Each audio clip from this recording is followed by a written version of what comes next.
Welcome to Asian Horizon. Today I want to take a look at India more strategically, but also look at the current situation. On April 12th, I provided my last video focusing on India, and then COVID numbers were around 160,000 a day. I then forecasted that India would pass 400,000, which it did on April 30th. Since then, there have been numbers above 400,000 several days. The situation is very serious and now very grave. Back in February, the B.1.617 COVID variant, which now is spreading in India, was found, and a forum of scientific and medical advisors informed the government and provided advice that they should really make relevant precautionary steps. Unfortunately, the Indian government did not pay heed to this advice, and massive religious and political rallies were hosted across India, and the situation now is just really unraveling.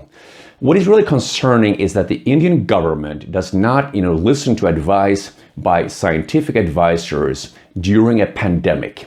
And we're now almost a year and a half into the coronavirus pandemic, and the Indian government had a lot of time to make necessary preparations and really plan in a very strategic and careful manner. Unfortunately, that is not happening. So Prime Minister Narendra Modi has been in power since 2014. He's been in power for 7 years now. Looking back a little bit, the situation in India back in 2014 and now in 2021 is almost the same. There hasn't really been any big steps forward in terms of modernization, economic development. Really, India is kind of at the same status quo. Looking at, ports, so India's, has 2 ports among the top 40 ports in the world. But that's not really good because, for example, the Nehru port in Mumbai used to be ranked 29, now it's down to 33. A Mundra port in Gulf of Kutch is now ranked 37.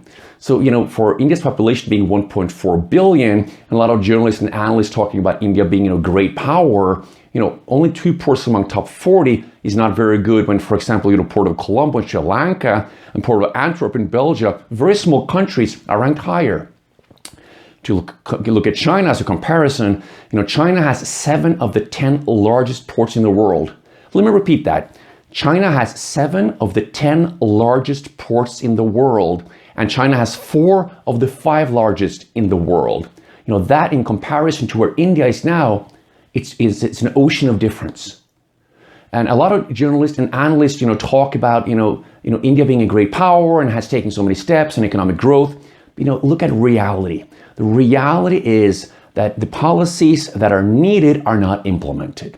The Indian government should have implemented a range of economic infrastructure policies and reforms to really drive infrastructure development, establish a range of special economic zones across India, build logistics clusters, really streamline policies and reforms to drive foreign investment. That has not happened, unfortunately. And therefore, looking forward, the next general election in India is in May 2024. Now, that's 3 years from now. Now, even despite the current situation with the COVID, situation in India, Prime Minister Modi may win again. The BJP party, which Narendra Modi now leads, he may win again because of the strong Hindu drive across India. Therefore, unless the Congress opposition is really able to rally, and really strengthen their position going forward, I think very possibly Narendra Modi may win again. And that is, a very concerning situation for India because I think his policies will continue. I don't think he's going to make relevant steps to change his policies. I don't think we'll see any major changes. Therefore, I think it's going to be status quo going forward. And that will then continue until the general election in 2029. So basically, the 2020s, which we're now in, I think will remain more or less the same in India. The COVID situation will probably continue in India, for a year, 2 years, 3 years, maybe longer. It's hard to say. Currently, about 2.5% of the Indian population is fully vaccinated. That's about 35 million. Now, depending on the situation, how it goes forward, really hard to say how quickly they will be able to vaccinate people. But regardless, the situation is very serious now, and it will take time to get out of this situation. And now we are in the second wave in India. We may see a third wave, may even see a fourth wave. That really depends on how quick they are able to vaccinate people. Therefore, the short-term situation in India, looking at a 2-3 year horizon, looks very serious. But India should obviously be able to step out of that and really take steps to come back, but really to strengthen India going forward and really build the economy, drive infrastructure, really streamline policies and reform the bureaucracy, and really implement various policies and structures and systems so that the critical thinking can really take place in the Indian government at the highest levels, because it's really important, I think, to drive that going forward. The Indian government has been very focused on taking away criticism on Twitter and in other social media platforms because of the COVID situation, but that's not where the focus should be. The focus should be on listening to scientific advice, to really implement policies that could really now dampen the COVID pandemic. That is what should have been the focus, and that I think is very, very important. Therefore, going forward, for India to take steps that are really going to lift India going forward, is going to require strong economic policies, infrastructure focus, really to strengthen the focus on special economic zones to drive foreign investments. But I don't necessarily think that is going to happen in the near future.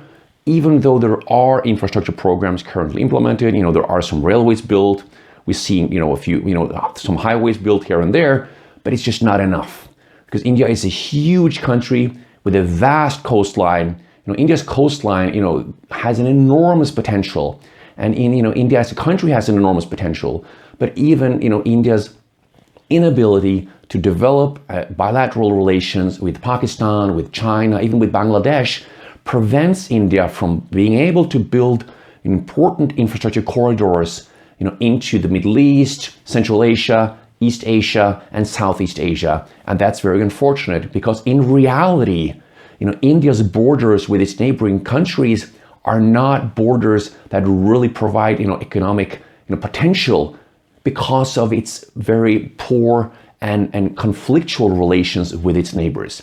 This is the reality that India finds itself in today in 2021. And that is just very unfortunate, because India is a huge country with a 1.4 billion population and enormous potential. But because of the lack of willingness and this way of the Indian government to perform and think and come with statements towards Pakistan and towards China, and it's just really not helpful.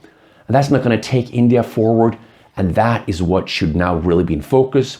I think India should really have a strategic rethink to really recalibrate its position strategically, its position economically, to really go forward. That's going to take major steps, and that's going to require a major rethink. I don't necessarily think that's going to happen. Therefore, I think we're going to see more of the same. So I think the strategic forecast for India over the next decade more or less will be a status quo. So that's my forecast for India going forward. But we'll remain to be seen. But thank you so much for joining. Please remember to subscribe to Asian Horizon. I look forward to see you again. Thank you.